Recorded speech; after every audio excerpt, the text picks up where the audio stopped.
போஜூர். இப்ப வந்து தேங்கிற அந்த இன்னொரு இதை பாக்குறோம், கடைசிக்கு முந்தினது. இது வந்து இது சவுண்ட் வரும். நம்ம மிதின்னு முன்னாடியே பார்த்துட்டோம்.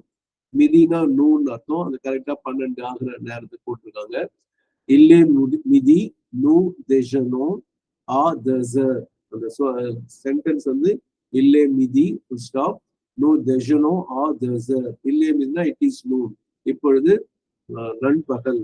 நூ தஜனோ, தஜனே அப்படின்னு சொன்னா இந்த டிஇ ஆக்சுவலா ஜேஇயூ என்இஆர் அப்படின்னா தஜனேனா லஞ்சுன்னு அர்த்தம்.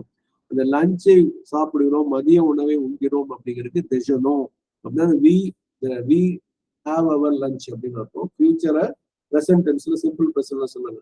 வி கோ டுமாரோன்னு நம்ம இங்கிலீஷ்ல சொல்லி வி வில் கோ டுமாரோன்னு பார்த்தாலும் sometimes we catch the train tomorrow morning, we catch the flight tomorrow மார்னிங்லாம் சொல்றது உண்டு. அது மாதிரி பிரெஞ்சுலயும் நூ தெஜனோ ஆ தசர். ஆனா அட், தேனா ரெண்டு, ஆர்னா டைம். 2 மணிக்கு நம்ம மதிய உணவை அருந்துகிறோம் அப்படிங்கிறது இருக்கு. ஆனா அருந்துவோங்கிற பொருள்ல வந்திருக்கு. இதை நம்ம அடிக்கடி நான் சொல்றது நினைவு கொள்ளுங்கள். தமிழ்ல எப்படி நாம் தான் வந்தோம், போனோம், இருந்தோம், பார்த்தோம், சிரித்தோம், அதே எண்டிங் தான் பிரெஞ்சுல ஒரு நூ தெஜனோ. அது என்னன்னு ஒன்னும் அப்படின்னு வரும். அதே மாதிரி பேசும்போது நம்ம பார்த்தோம், வந்தோம், சிரிச்சோம், அந்த ஓ வந்து ரெண்டும் ஒரே ஒலி குறிப்பு இருக்கு. அது மனசுல இருந்தா உங்களுக்கு மறக்காது. Thank you so much. மெர்சி போக்கு.